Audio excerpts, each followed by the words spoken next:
Sharon, hello. So nice to have you here. How you been? I'm terrific. So excited to spend a morning with you. Oh, you're always very kind to me. I've known Sharon for a little while, and you always bring a lot of positive energy. You've always got a smile on your face. You've always got a sense of calmness in the storm. We're going to talk about that a bit today, but I think it'll be a really fun chat. So I hope you're ready and rocked in and locked into to unpack today. Is that okay? Absolutely. Yeah, very good, very good. So for anyone who doesn't know you, I'm gonna do a little brief intro, but the reason I thought it was so valuable to have you on this podcast, particularly for our audience, a lot of entrepreneurs, a lot of business leaders, a lot of managers of people, is that you've been in business for 30 years officially this year, right? And 30 years that's no mean feat, right? There's so much you go through in 30 years. And not only that, for Taurus, I really love what you guys stand for. I love your philosophy to business and the values you bring through your business. So we can talk about that a lot today. I think there's the other part to this, which I think intertwines around your business journey, is you as an individual. You've been through, like a lot of people on the call, we've all had our shit days, we've all had our ups and downs. But you've been through, breast cancer, divorce, various challenges. So I think as we talk about the reality of business for you, I think people will get a lot of value from your perspective on life. So if it's okay, we'll go through all those sorts of things. Sure. But Sharon, can you tell us a little bit about, just so we get a feel for your world, tell us a bit about Taurus, how it all started, what it's all about, what it means to you to run that business. So Taurus started on the day I gave birth to my first child, Charlotte. Because the employer I'd been working for, who I'd been with for 7-8 years, said that you'll be off, won't you, when I fell pregnant. So I was 30. And the competitor of the company I worked for said, would you like to come and work for me? So I waddled in, was pregnant with Charlotte, and he said, look, come back to me when you've had the baby, because it's your first baby, you might not want to come back and work. And I pushed Charlotte in 2 weeks later and said, right, I'm here. And I was contracting, so I needed a vehicle to contract to. And Taurus was the first word I thought of when it popped into my head. I am a Taurian, but I didn't really know what that stood for. And I looked it up, and it was steadfast, tenacious, stubborn, likes nice things, will never give up, loyal, earthy, strong. And I thought, that's great. And that's Sharon. For a business. And then here we are 29 years later, integrated strategic marketing agency with a methodology, 2,000 brands, 1,600 young people, hot housed through Taurus Fast Track. And I'm hugely proud of it. Yeah, really proud of it. Yeah, it's amazing. Yeah, and 2,000 businesses that you've touched in that time. It's amazing, and I think that's one of the interesting perspectives we'll gain today is your ability to look from the outside, but also to look at your own business from the inside. So maybe just to get our conversation started, Sharon, I often like to ask that question that just opens up the box. What do you think has been the greatest learning over that 30 years? If we just start there, if there's anything you've learned in business, there's a lot you've learned. I'm very confident of that. But if we just started there, and we might navigate around that learning for a while. I was going to say hold the line, but then hold the line no matter what's happening. Hold the line of the journey, and don't opt out. But then, of course, if I've often worked with brands where the best thing was to get off that line. Get on the right line. Get on the right line. So I have worked with many companies or many entrepreneurs where I've met with them and perhaps not charged them and said, this isn't going to work. Your idea is not going to work, or it's not going to work with you at the top of that journey. But I do think it is when times are tough, and a lot of our listeners right now out there are going through tough times. Even the most successful people with money in the bank and life is all good are going through hard times at the moment. So I would say to the best learning over the last 29 years has been hold the line. Believe in yourself and hold the line. So what's that look like for you? When things get tough, believe it's going to get better. I'm an eternal optimist. I'm a half cup full person anyway. And I think when We were laughing this morning, when you're walking down the road and bombs are going off around you, not real bombs, of course, with the things going off in the world right now, but challenges and problems are going off around you, is stay focused, stay calm, and see it through. And Albert Einstein said, a leader is someone that can make sense and simplicity out of complexity and chaos. And I think it's a good line. It is. That metaphor of bombs going off, I think everyone can relate to it. But they've also got their own versions, right? And your versions might be quite unique to you. What's a great example of a bomb that went off or has gone off in your world over the time that might have shaken the foundations a little bit? It's pretty heavy, but tell us about a scenario where you've had to kind of regroup, stay focused, unpack that complexity, something practical in your world. Well, I think the global financial crisis of 2007, 8, and 9 was huge. It was a huge hit to business as usual, a precursor for the pandemic. So that was big, because there wasn't any help offered to businesses, particularly in that time. I think the tax office allowed you to pay your tax bill over a period and was more open to payment plans for small business. But on the global financial crisis was big, and that taught me to evaluate every dollar in the company and make really good decisions. Whereas being an optimist, I might always be planning for the growth before it happens, and that taught me to rein in and be a little more cautious, and always have a security fund. If anybody's listening out there who's in business, always have, whatever your business is, K in the bank as a fire extinguisher fund. I really learnt that in 2008. Yeah, I've learnt that the hard way too. Yes, It's so powerful, and when it's there and you have to use it, you have to use it. But it's interesting you talk about the GFC as a period of time, because there's some of our listeners didn't go through that experience. They might not have been born. Some. Claire, were you born? I'm not sure. But it's interesting that for a lot of people at the stage you are in your business journey, that stage of life or stage of the business journey forced you to become more resilient. And I know for a lot of people when the most recent experience of a similar nature, the pandemic, popped up, a lot more calmness, a sense of wisdom, a sense of capacity to say, well, this is okay. What do I do now to navigate through this completely different scenario? Yes. But how did you find that helped you through the next major downturn? Yes, I think the pandemic was so terrifying because we did think the world might end, and there was that human touch of family and people being separated and not being able, basically having their libertarian rights removed from them for a period, which I feel very strongly about. And so families were in turmoil. The best thing that happened to me through the pandemic was greeting Georgie off that plane when she got the last plane out of Argentina, and the world was shutting on the March the 20th, and she got to Auckland and Jacinta was just about to shut New Zealand, and she just got back on the plane and flew here. I mean, I just remember thinking, I've now got all my babies around me and it's going to be safe. And they were adults, but not many people had that blessing. I think coupled with global financial crisis and pandemic, miscarriages, divorce, breast cancer, loss of my sister, loss of my half brother, loss of my parents, all of those knocks, and our wonderful listeners will be going through some or all of those right now, grief in some form or threats to health. They give you a resilience that helps you in business. And the good thing, I think, is to learn from those and take those episodes as learnings, however frightening it is at the time, and then move forward with a new modus operandi of whatever's going to hit you moving forward.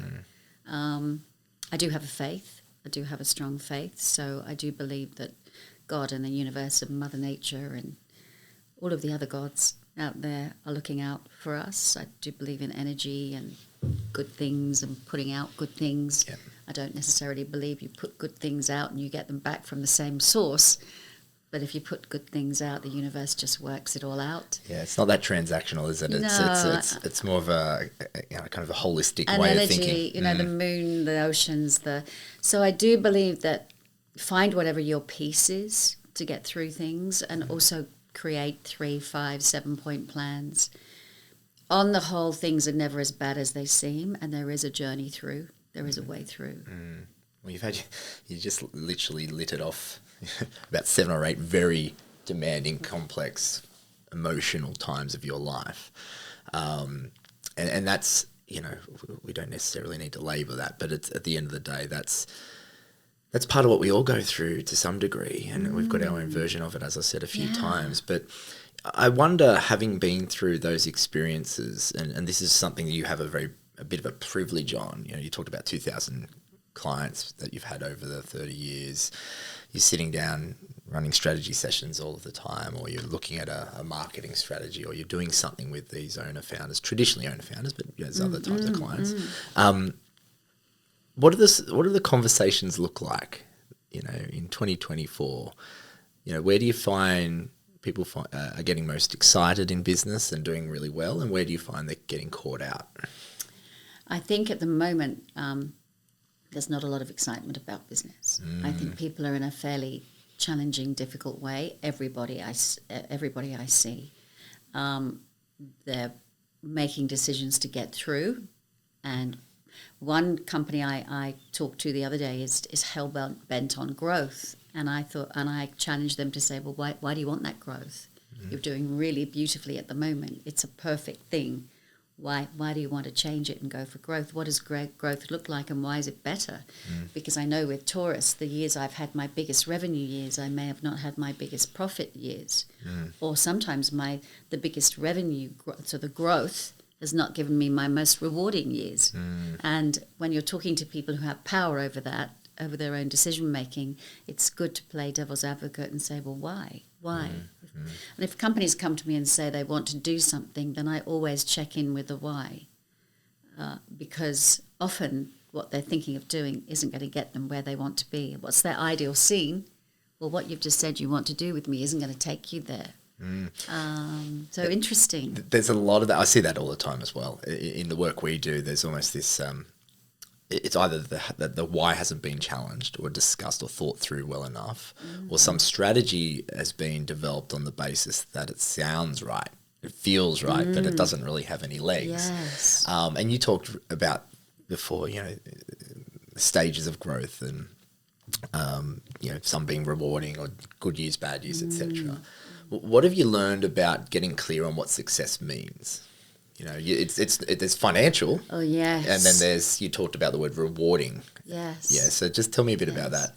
Well, for me, success has always been about being able to fund my life and being able to be the best human I could be, the best mother I could be, the best daughter, partner, boss, colleague. So I'm very focused not on making money, but being able to pay the bills. I probably should have been so much more focused on making money, because then I'd have had my investment properties now and perhaps have a whole lot more in super. But I think what happened with me is I got diagnosed at 50 with breast cancer, and I really didn't think I was going to be here very long. And so I turned my success into doing lovely things with my children. I've got 3 adult children. And I have had the most amazing time with them. I mean, I don't even mean expensive times, but just I've had a great time as a mother. Challenging, and of course I've got it wrong, and they would have a whole list of things that I've done wrong, or that they think badly about me, or whatever. But they have more to think well of me, and we have so many memories. And I know I gave my mother lots of wonderful memories, and also I would say that of the probably 2,000 clients and probably 1,000 people I've employed over the years, they would also speak well of me. And that is that's success, I think, for me. That's a privilege and a success. Doesn't mean I haven't got it wrong. Life is full of getting things wrong. But I think success means to me, I'm proud of who I am, what I've done, who's around me. You can have plenty of dresses, you can have plenty of pairs of shoes, you can have plenty of houses. You only need to sleep in one bed. You only need to wear one thing. So materialistically, I mean, I love beautiful things, but but no, I think it's more about people remember how you made them feel. Yeah, interesting. Yeah, I could see there's two parts playing out there. There's this almost like an experience and creation of memories, and then obviously how you make others feel, how you've shown up for them. And you talked about colleagues and boss, being a great boss, being a great mum. And then you were talking before just about the idea of, I've made mistakes. What is a mistake in Sharon's world? What's something that you sort of hold a boundary against and say, that's not me, that's not something I stand for?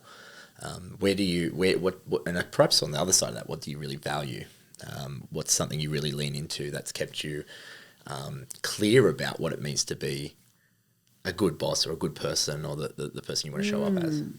I suppose I have a very strong sense of right and wrong, and I'm pretty black and white.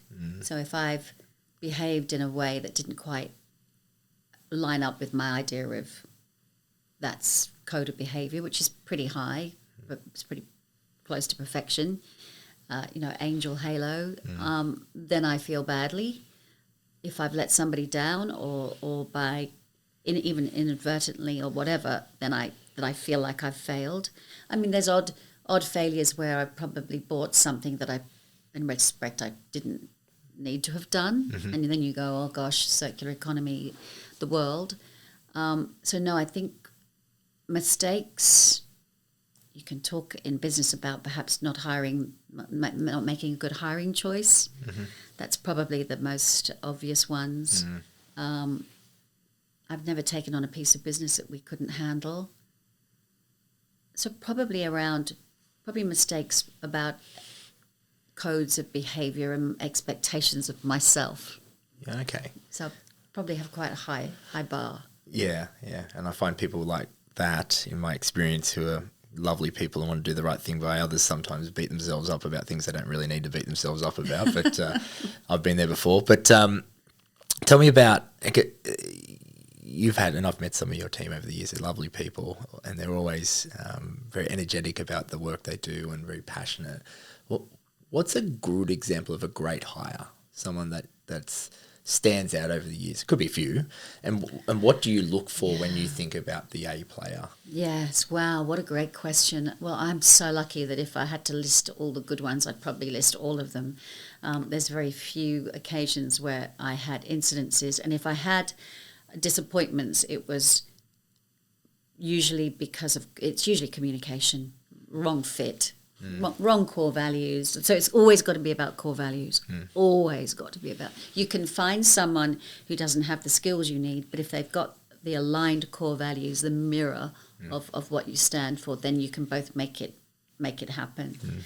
So I always think it's about emptying your volcano before it erupts. Empty your spit it. Spit it if you're not happy about something, when it's rumbling. Don't wait till it explodes and then we've got devastation and now I'm dealing with a big thing. And I think that's the thing that makes me most cross, when someone comes to me with something that's really big that actually is really little and we could have fixed it back here. And then I would take responsibility then, well, why didn't I spot it there? Yeah. But you can ask someone if they're okay or if everything's going all right, and they won't necessarily tell you. Same in relationships. Yeah. And then of course, bang, one day, and you go, hang on a minute, was this all back because I put my teacup down in the wrong way, or didn't wash up my coffee cup. So the right people at Taurus, the people that fit Taurus are called a spade, call it when it's not right. We're on a mission to work together. No one's wrong. Have my back, and I've absolutely got your back. We're a team. We're doing good work.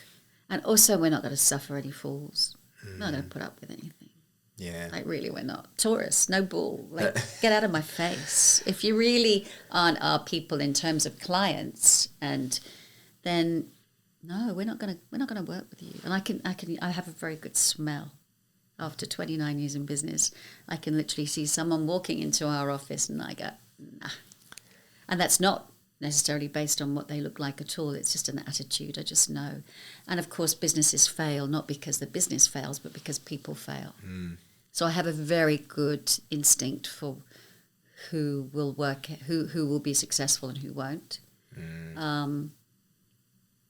And I enjoy those meetings too, because I can ask questions. I obviously don't tell people they're not going to be successful, but I know what questions to ask to allow them to come to those conclusions. And often I've had emails afterwards or phone calls afterwards and said, you saved my life. You saved us investing in that. You know, my wife just wants to thank you, or my husband wants to thank you. It was really a great meeting. It was the best meeting I've ever had. And they're the ones where they're not going to go ahead with me. Yeah, there's a lot to be said about that, because I often think there's a need for some, particularly in professional services, this need to want to appease a client to get their work, and allowing, I call it that insidious type client, where they just bleed throughout your whole organisation, and it sucks all the energy out of it can be more than one client, by the way, but that sort of experience comes down to my history, very much to not having an honest conversation about the reality of what they need to achieve, where they are, and what's going to hold them back in our working relationship, or just generally.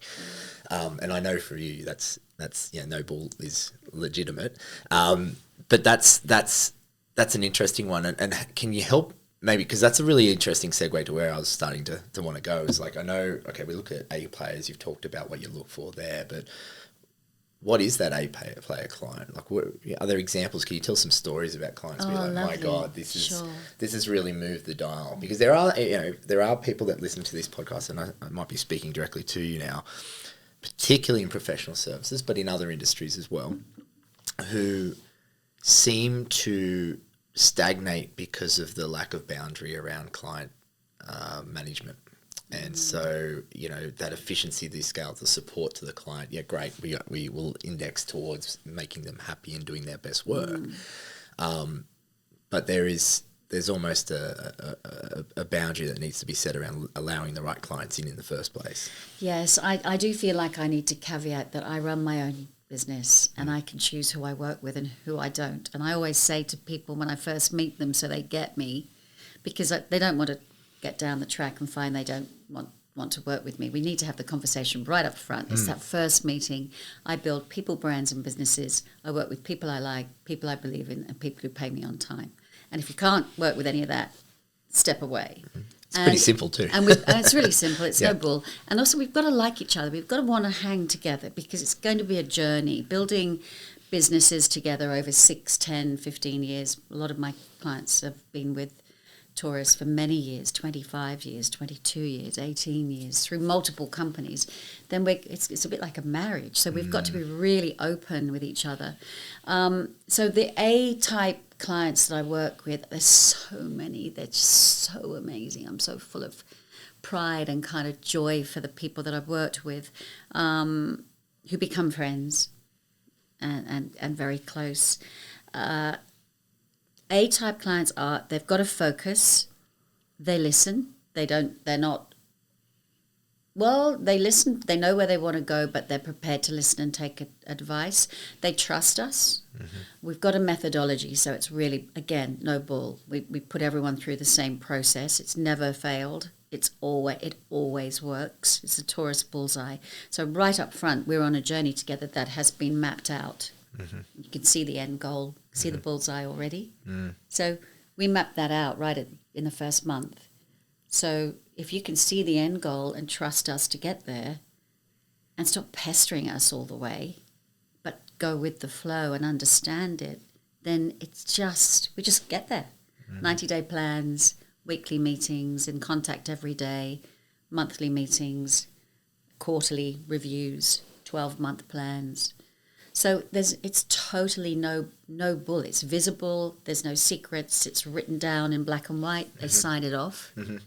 So then let's just get there. But then if you have the clients that keep changing their mind, well, you can do that too. And sometimes world events mean that you have to. But I don't even mind clients that pivot.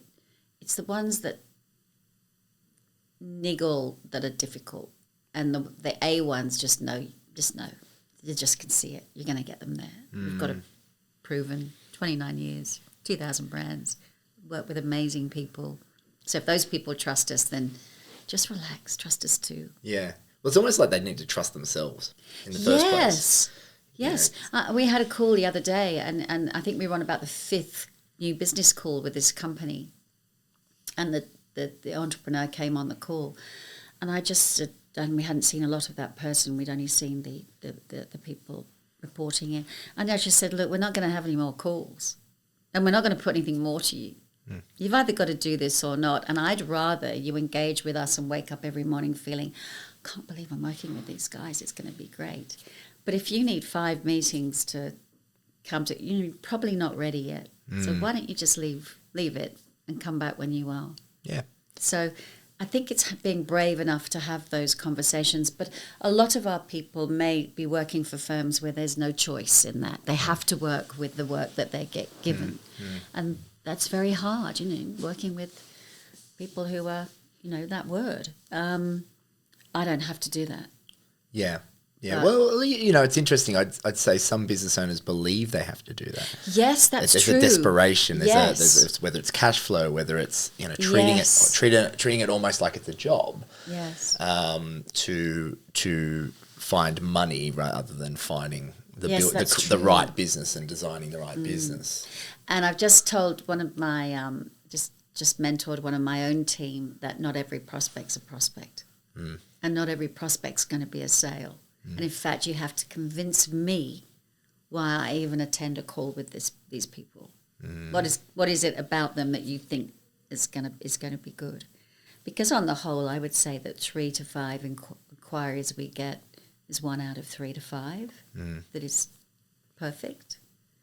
And then there are some companies that come in and just have a project and then they don't go any further. And sometimes there's companies that there's entrepreneurs that stay with us forever. They buy, sell, move on with us. One's coming to drinks this afternoon. We do drinks the last day of the Friday of the month, and it's coming today and has been with me 22 years through about 6 companies. What sort of... Isn't that great? Yeah, it's awesome. It's awesome. I think that, and this is why I think it's a lovely conversation with you specifically around the fact that you've had so much time, right? And to have that sort of retention says a lot about you, but it says a lot about the way you work and operate. And I know what people look for in a bit of a secret sauce is that idea of how do I retain, how do I keep these clients working with me, and particularly in early stage businesses, there's fear around that. There's this sense of I've got them on now, but what if I'm talking with one of our clients at the moment who's almost looking at it from a place of how do I avoid not losing what I've got. I tend to have a look at, how do you play to win, right? How do you set everyone up for success? Yes. I just wonder what your philosophy is around retention. Yeah, most of the entrepreneurs I've worked with for that long have had breaks. It's not a constant, consistent thing. It might be that they go off for 6 months and they come back, go off for 6 years and come back. So I don't think we need to clamour to hold people. There is a natural rhythm to life. What one has to do is plan for the successes or the B plan. If this A client disappears, what are you going to do and how are you going to fill that hole? And I also think the key to keeping people happy is to just keep asking the question, what more can I do? How are we going? They may not tell you. That's the trouble. People aren't always honest and they don't always want to show their cards.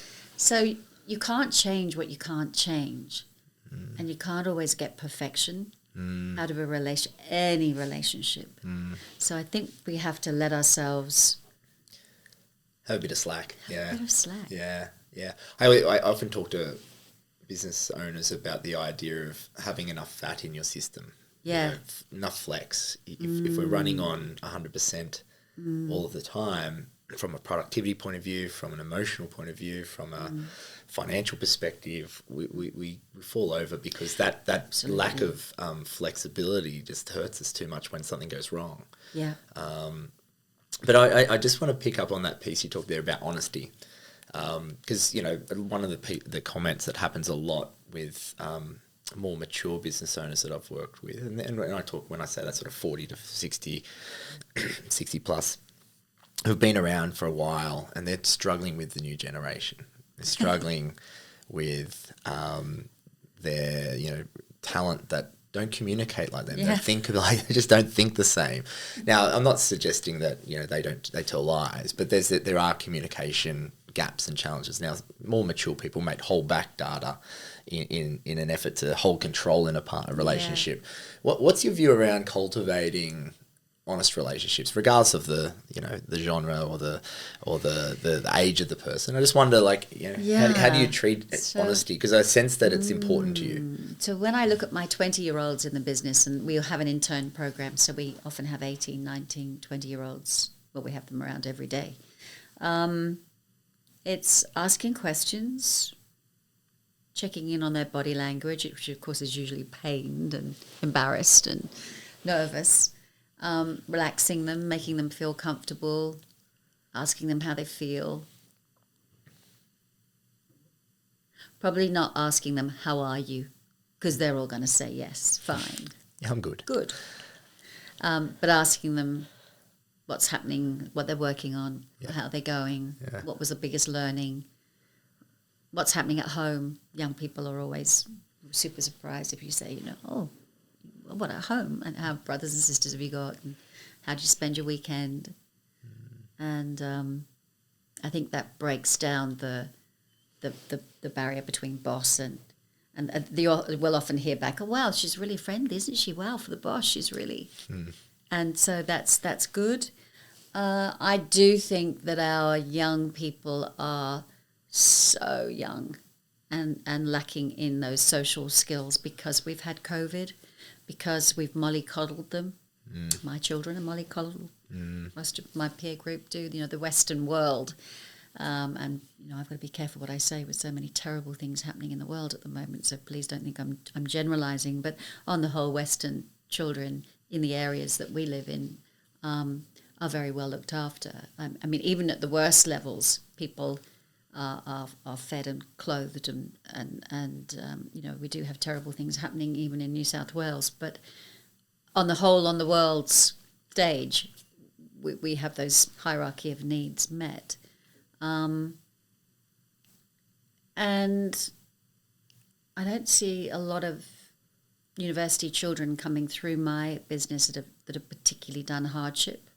Therefore, they're not particularly resilient, and they're not awfully great at problem solving. And that's a mass generalization, but it means that my duty is, I see it as my duty to help them and mature them. Even to the point of greeting people and knowing how to greet people and standing up when you greet someone. It's wonderful when I see them come in our 3-month internships, see them on their first day and then see them on their last day. And they are fabulous. They were fabulous when they came in. But what we turn out at the end of 3 months is super fabulous. Confident, articulate, knowing more about what they want out of life. And that's, I suppose you can already hear that's my joy and my passion. Something you're very proud of. Yeah. Yeah. It's interesting that you say it's your duty, right? Because there are people who might be listening to this and saying, well, yeah, I agree. I can get the point as a leader and manager that I've got to cultivate and develop these people, but wouldn't it be nice if they came in with a little bit more of this development? Wouldn't it be? Wouldn't it be nice, right?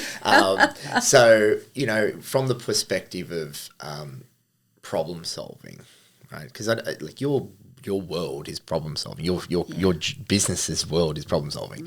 Now you've got various sets of talent, but you as you say, you've got people in your team who are less experienced in life, and you're developing that problem solving skill set all of the time. What do you help them think through? How do you develop that efficiently in your experience? Gosh, if I was perfect at that, I'd have all the answers. I think that the thing is that everyone's different. Nobody's wrong. We're a team. Let's lift each other. I do have a bit of a cheeky saying that, if you make a mistake, there's no such thing as a bad move at Taurus. If you make a mistake once, that is a mistake. You'll be shown a better way. Second, the second time you make the same mistake, we'll be confused, but we'll help you. The third time you make it, we'll just think you're stupid, and you need to go. Or we need to sit down and have a conversation as to what language are we speaking that you don't get. But that's very flippant, and you can't, of course, speak like that these days because now everything's so cushioned. Not back to my day when I started at work where I was spoken to in ways that we're glad we don't have to speak like that anymore. No, I'm hugely tolerant, but I have hugely high standards. So I will take the interns to task if they don't front up. And it's such a joy. I mean, a lot of our interns and our graduates now are head of marketing at Canva, head of marketing at Atlassian, Aesop, Mecca. Fabulous. It's quite brands. impressive, isn't One's it? at MI5. It's just big schools, universities, and they're still in touch. So it's wonderful. Now, my own children, have I done well with my own children? I think so. I believe they're really high performing, happy, confident people. They're not like I never did their homework or ever, and they weren't all involved in everything. I'm not one of those parents that ever got involved. Yes. But I think I painted a picture of what life could be, and I think they reached those pictures. Or chose not, either did or didn't, and chose. So I'm hugely fulfilled as a mother. I just can't get over my kids and love spending time with them. And we have time set aside to go away for a couple of days together, and they always can't wait, and we have fun. They're well, I've met your daughter Charlotte. Yes. Yeah, for anyone, full disclosure, we used to share an office together for a while. That's right. A fair while now. It was back pre-COVID, wasn't it? But lovely people, and you do have a lovely team, I must say. I think that's a real testament to you, Sharon, from the point of view that just every time I've engaged with them, they're just always lovely. They're always always got a smile on their face. That's testament to them. Yeah, they're wonderful. So you made a comment, and I think this is again another piece that a lot of people find really interesting, or an interesting way to look at business. You made a comment about, well, then back in my day, or when I started the business or when I started work, it was like this. If you think about business today, what aspects of the way we were led and managed 20 years ago, 30 years ago, is still really relevant and important? And what do you think has had to change and is essential that it's changed based on where we are now? So what's valuable from the past that we should continue to hold on to, and what do we really got to start to change? Well, the dictatorship that we all pretty much worked under at least gave you clarity in what you had to do. I think there's a lot of wishy-washy conversations now where people don't really know what's expected of them. At least I knew when I was young and being demanded to do things by dictators. I knew clearly what I had to do. And there were wonderful mentors around there, so not everyone was a dictator. The way we were spoken to inappropriately is fabulous. That's now different. So, I mean, I would have had plenty of occasions where men would have been spoken inappropriately with me. And those jokes in the workforce back then about race or colour or nationality, which, I mean, some of them are funny because we've all got differences. I'm English, and there's lots of funny things about English people. So in a way, it's a shame that some sense of humour has gone. But the fact that there is much more respect and understanding amongst different nationalities and race and mixed race is all for the good. Gay, lesbian, homosexual people are far more I think they were respected when I was young, but it wasn't far before that period where homosexuality was illegal in the world. Yeah. Today you can't even imagine. Imagine. Yeah. And I mean, so much colour and laughter and fun comes from our gay friends. So that's good. The fact that we have a acceptance now or non-acceptance of unacceptable behaviour in the workforce. That's great. I also feel it's very good that we have this respect between men and women. And I will always fight, rather than for corporate Australia, because I just feel corporate Australia needs to take care of itself. I'll fight for the female factory worker that's got 2 kids at home, a single mum, and her boss is being inappropriate with her and she's got nowhere to go. I'll fight for that woman any day of the week. I'm not going to fight for corporate Australia. Corporate Australia can take care of itself. They're gutsy enough women, gutsy enough men to sort themselves out. But I will fight for those that are under some sort of hardship, that's my mum. My mum didn't work in a factory, but she worked. She did. She was head of personnel in a factory, and didn't have the same pay grades and that sort of thing. So interesting times. And then I do think we're all a bit soft. Like I do think the world's gone soft in allowing all that. Like I do think people need to toughen up a bit, not be so sensitive. If we're all one people, we should all just be laughing about stuff. Absolutely caveat that, at the moment we have terrible wars going on where people are not treating each other with respect. But I do feel like there's enough to worry about in the world without making a lot of the problems that are around. When you turn on the news and you've seen someone do something and you just think, oh, really? Seriously, that's not a real problem. Yeah, that piece around softness is interesting because there is there's this lack of gratitude at times and perspective. I think that I noticed around, when I think of the word soft, I'm like, what? Everything's going okay for you. Life's not that bad, But we do find ourselves in these self-pity, or we can see people that go through this self-pity kind of journey from time to time, and maybe that's softness. But what do you mean by soft? I think taking offence. People take offence really readily. Yeah. My own children are far more woke than I would like them to be, and I think that I'll just have a sense of humour. As long as you're not hurting anybody, you don't want to cause any offence. But equally, stop everyone causing offence. I mean, if someone wants to have a go at me, have a go at me. It's like, there's probably an element of truth in it if someone's having a go at me. Well, it's interesting because I think the idea of offence now is so much different to what it used to be. Yes. Right? So people get offended by quite small, what some people might consider quite small concepts. Yeah. But it's the frame of reference from what they see. That's right. Yeah. And I do think that if we all focused on building Australia to be great and focused on put that energy into being offended by stuff into a way forward for Australia, we would be far more productive.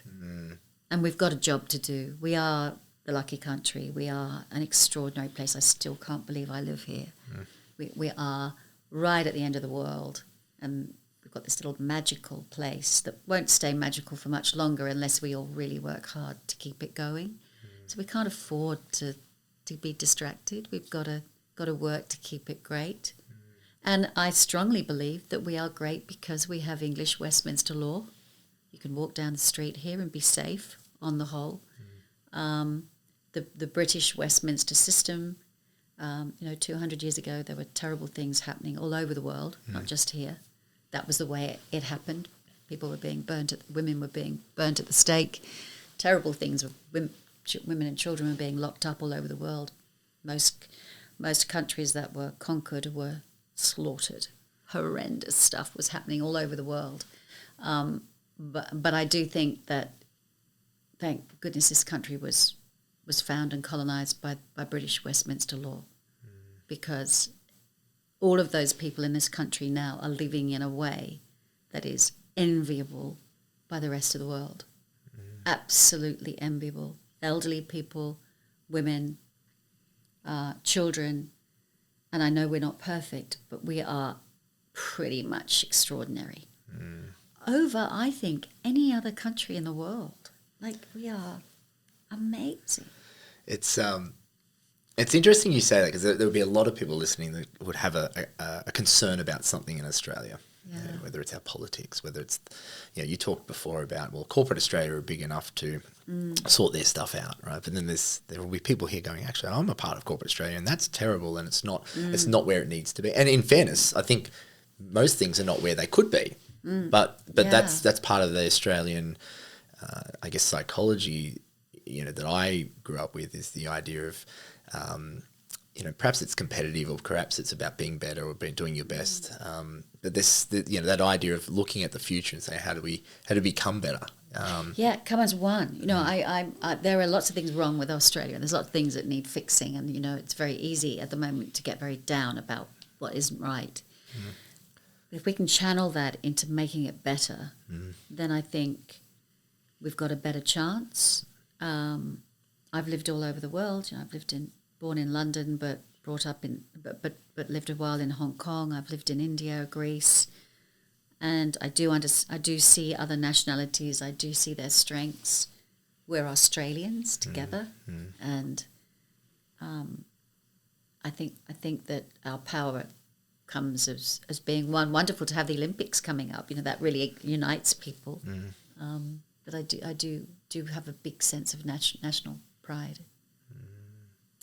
What's if I sit down with Sharon on this podcast in 4 or 5 years' time?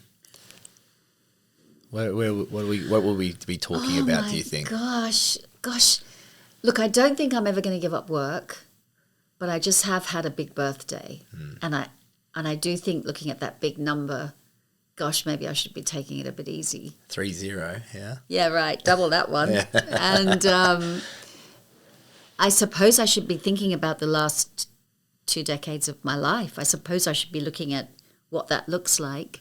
I wouldn't want not to work, because I think it keeps my brain active. I think I've got a lot to offer younger people. But I hope I'm telling you I've maybe had a few more holidays. Yeah. That I bought my van. Yeah. And I'm having a few bit of a trips. Yeah.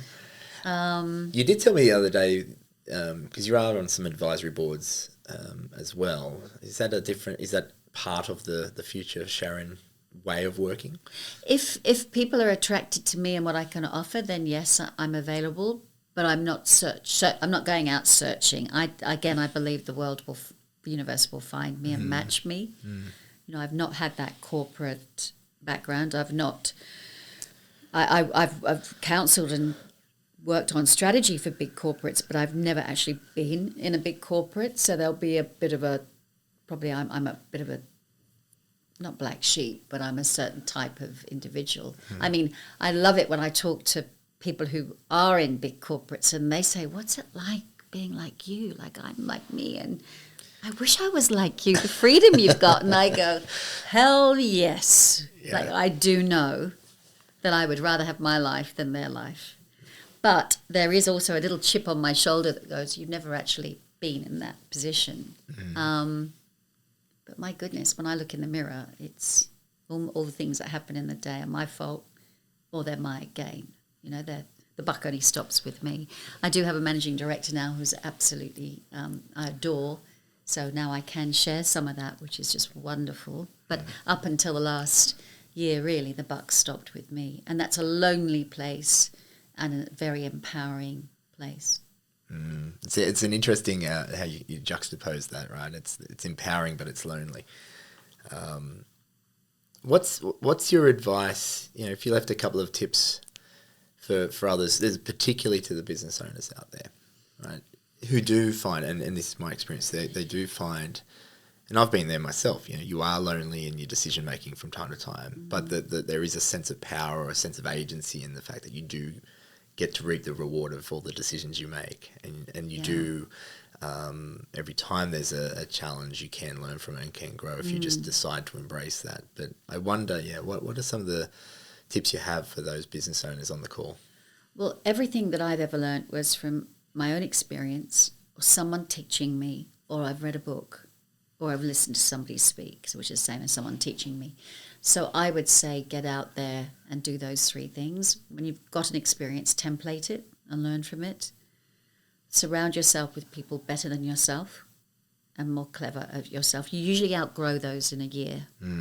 Like I say to people when I'm working, like advisory board people, I say, look, if you haven't learned everything from me in a year, then you should really only have a year's board advisory, because you need to be able to learn more stuff or get some gain after I've downloaded my wisdom. Sometimes that wisdom is needed longer than that, but surround yourself with great people. Ask people who've done it before. Don't ask people who haven't done it. Like, really. It's like self-help books. It's all these books, like all these, I won't name them, but honestly, I've read them and I've gone, seriously. They've been written by someone that's never done anything like they're advising to do. Have your emergency fund. Please, please, please have your emergency fund. If that means no avocados, no coffee, no holidays for a while, have your emergency fund. Because banks aren't good with small businesses. Mental health. Understand what you have that allows you to switch off. I ocean swim. I have time with my kids. I like being outside. I like a good movie. I like eating out if I get the chance. Find what it is that makes you feel successful and take time out, because you can't burn out. Although, gosh, I've burnt out on numerous occasions. Probably when the babies were tiny and I was putting them to bed and working through the night, and my husband travelled. I don't know how I did that with 3. It's but you're young men and you've got more bandwidth. well, it's also a frame of it's what you saw as important at the time. Yeah, you're building pioneers. We were new to Australia. We were building a life. I was, riding down that highway and building a life together. Yeah, and I would argue, and I don't know if you think this is true, but you do only know you know your limits until you push towards that burnout too, right? You don't know how hard you can go, or how long you can do that as well. I've done those all-nighters. Yeah. You come up in the morning, you're energized, and you go, why am I like this? And then I've sat down with a meeting with someone for an hour and I felt completely dejected because of the experience I've had, and it's sapping and it's draining, and I think it's just working out what your superpower is, isn't it? It is. So get enough sleep, get good people around you, get an emergency fund, take advice from people who've done it before, know where you're weak and get good people to fill that spot, because we can't be good at everything. Have a long-term goal. Understand what your bullseye is. What are you working for? What is it you're working for? What's the end goal? And not fluffy, right? That's a really good one. That last piece, I think, is a nice one to sort of finish on, right? It's if there's one thing I could encourage people to do is when you're looking at the future, it's okay to allow it to evolve, but the more specific it is, the easier it is to build a plan. Yeah, it's difficult to know where you've got that. It's difficult to know you've got there if you don't really know where it was you were aiming for. And then if you throw in the darts at the bullseye, you're going to struggle, aren't you? Sharon, it's been an absolute pleasure. I think we could go on and talk about all sorts of topics, but we've sort of rubbed our hands over lots of different stories and aspects and reflection points for you, which I think are so valuable. And I think for anyone listening, to have 30 years of going through all the ups and downs that come with it, it's amazing to see where you are today, to have impacted so many people, to have developed so many people, to have something that you're really proud of in both your family, your business, the people that have come from your business into other worlds and that still work there, right? So I applaud you for that. I think there's a lot that others can learn from that as well. Definitely. But if anyone wanted to get in touch with you, Sharon, what should they do? Wonderful. LinkedIn, Sharon Williams at Taurus, a LinkedIn message, or the Taurus telephone line, main line. Yes, just get through to Sam. Well, I hope some people might reach out to you and just either a little bit of advice, marketing, welcome, whatever it might be. But welcome, and make sure they mention the Outperformer. Yeah. Well, thanks, mate. I've loved it. Thank you so much. Lovely. Thank you.